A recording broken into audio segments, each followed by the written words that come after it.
on a vu apparaître une troisième forme de conception de la neutralité. Une neutralité que l'on pourrait même appeler une neutralité par correction, qui dit qu'un État n'est réellement neutre que s'il s'assure que les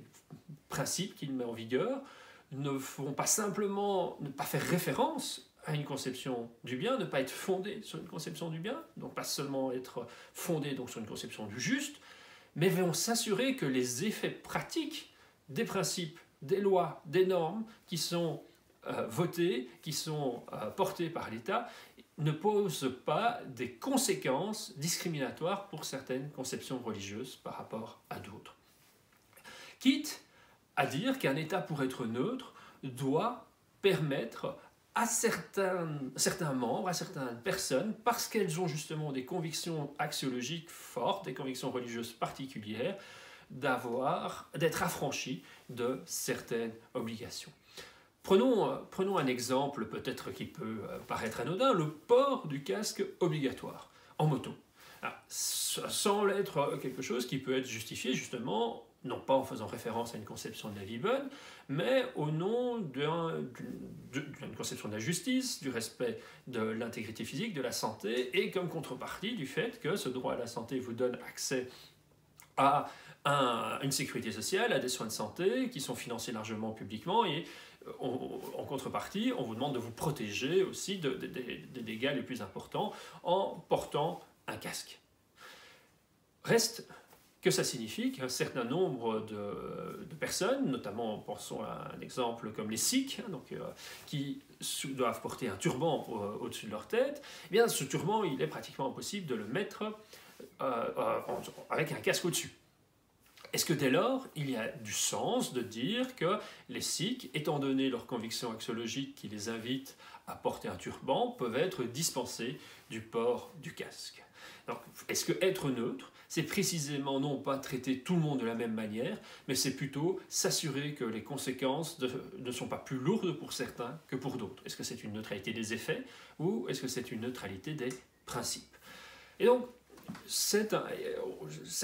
libéraux plus ouverts à la question du multiculturalisme, soucieux que chaque communauté culturelle, et en particulier donc des communautés souvent religieuses, n'ait pas le sentiment de porter des effets, de supporter des conséquences différentes des autres, vont développer le concept d'accommodement raisonnable. Ils vont dire que l'État neutre est l'État qui assure qu'il peut accommoder certaines communautés religieuses par rapport à des normes qui sont en vigueur. Alors, un accommodement, c'est un assouplissement, on va dire, de certaines législations pour certaines communautés religieuses, certains membres d'une communauté religieuse. Alors, quand on dit accommodement,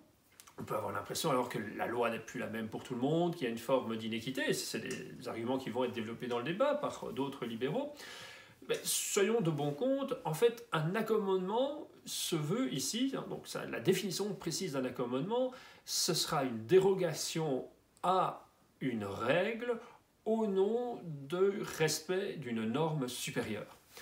Par exemple, la dérogation au port du casque va être justifiée afin d'assurer le respect d'une norme supérieure qui est la liberté de culte, la liberté de conscience et le fait de pouvoir donc vivre conformément à sa propre conception de la vie bonne sans devoir mettre à mal un certain nombre d'autres de ces libertés fondamentales, comme par exemple la liberté de se déplacer et notamment de se déplacer en moto. Si vous voulez un autre exemple d'accommodement, on parle plutôt alors en général d'aménagement, parce qu'il n'est pas lié à des convictions religieuses, mais il est lié plutôt à une situation d'handicap. Vous pouvez penser à ce qui se passe au moment des élections. Alors, au moment des élections, normalement, vous devez être seul dans l'isoloir. Mais un certain nombre de personnes, par exemple si vous êtes aveugle, il ne vous est pas possible de vous rendre seul dans l'isoloir et de voter sans donc l'assistance de quelqu'un. Et bien donc, dans ce cas-là, on propose un aménagement, c'est-à-dire que pour une personne aveugle, elle a le droit d'être accompagnée dans l'isoloir, alors que c'est contraire à la règle disant qu'on doit être seul dans l'isoloir, et grâce à cette assistance, pouvoir voter. C'est un aménagement par rapport à la règle, mais qu'on voit être justifié par rapport en raison, donc en faisant référence à une norme supérieure, le droit de vote qui est plus important que cette règle, qui est finalement une règle d'application de ce droit, qui est qu'il faut être seul dans l'isoloir. Parce que être seul dans l'isoloir, normalement, c'est une manière d'essayer de garantir le respect de l'anonymat du vote, c'est une manière d'éviter que le droit de vote soit sous pression, etc. Donc c'est une règle qui est importante, c'est une règle qui est justifiée, c'est une règle qui est pertinente pour que la plupart d'entre nous, la plupart des citoyens soient en mesure réellement de poser un geste, un vote qui soit le plus libre, le plus autonome possible. Mais on voit bien qu'appliquer cette règle qui est bonne, sans faire la moindre exception, sans faire le moindre aménagement, est contre-productif pour un certain nombre de citoyens, étant donné leur situation particulière. Et donc, on propose un aménagement. L'idée d'accommodement pour des motifs axiologiques, pour des motifs religieux, est exactement la même. Alors, et pour les partisans de cette idée, c'est parce que justement, des convictions religieuses, ce n'est pas quelque chose que l'on choisit comme on choisit la couleur de sa chemise le matin. C'est quelque chose qui est constitutif de notre identité, quasi comme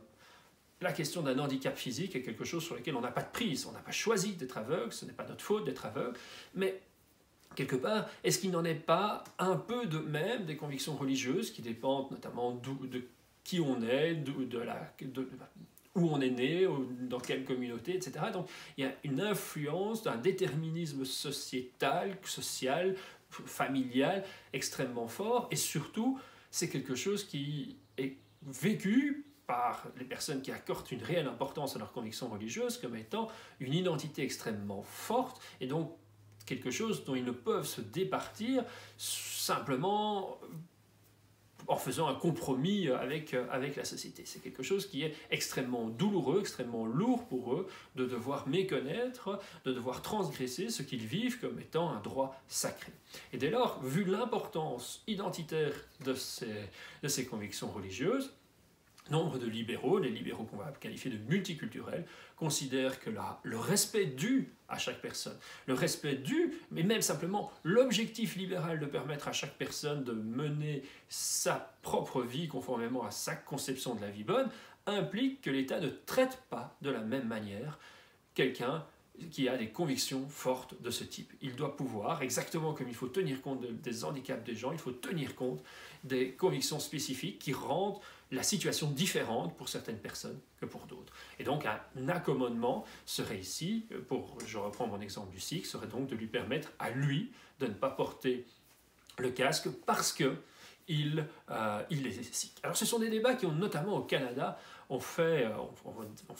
beaucoup de jurisprudence, il y a eu énormément de débats autour de ces questions-là, notamment parce que la société canadienne, et notamment québécoise, est fortement marquée par cette diversité culturelle. Et donc, une précision encore, le concept d'accommodement, on précise qu'il doit être raisonnable. L'idée de raisonnable, c'est une idée qui vise à que l'accommodement en lui-même ne peut pas conduire à des conséquences ou avoir un coût, demander de tel ajustement que l'on méconnaîtrait les droits des autres citoyens, les droits à eux aussi mener leur vie bonne ou leurs autres droits fondamentaux. Donc si l'accommodement implique de mettre en question d'autres droits fondamentaux des citoyens, alors il devient déraisonnable. Donc l'accommodement, comme l'aménagement, doit être raisonnable, c'est-à-dire qu'il ne doit pas avoir des implications trop fortes sur l'autre communauté. Si par exemple, dans le cadre scolaire, là aussi, on voit des aménagements qui sont proposés pour des élèves qui ont des besoins spécifiques, qui ont une forme d'handicap ou de dyslexie par exemple, on leur donne, peut-être qu'on peut simplement leur donner plus de temps à l'examen, ça ce n'est pas trop difficile, ça peut être fait de manière raisonnable, c'est fait également pour les examens dans le supérieur. Mais si ça demande de monopoliser le prof la moitié du temps et que du coup ça met en cause la capacité des autres élèves à avoir accès à un enseignement de qualité, alors les droits fondamentaux des autres élèves sont potentiellement en danger. Alors là, on arrive à devoir identifier la balance des intérêts, la balance des droits, et se dire qu'à un moment donné, l'aménagement ou l'accommodement cesse d'être raisonnable. Donc ce sont toujours des débats jurisprudentiels extrêmement compliqués, des situations difficiles à apprécier dans la pratique, mais on voit apparaître donc vraiment une autre conception de la neutralité qui implique non pas d'être aveugle, neutralité par abstraction aux conceptions de la vie bonne, même pas de les inclure toutes au sens de les reconnaître et de les soutenir, mais même aussi en les traitant idéalement tous de la même manière, mais même aussi dans cette neutralité par correction, l'idée que l'État n'est vraiment neutre par rapport aux conceptions de la vie bonne que s'il adapte les conséquences de ces législations, quitte à faire des exceptions,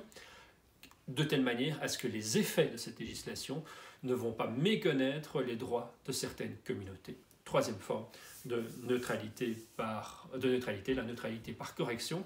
qui en fait implique ce qu'on appelle une discrimination, donc un traitement différent de certains individus, mais une discrimination dite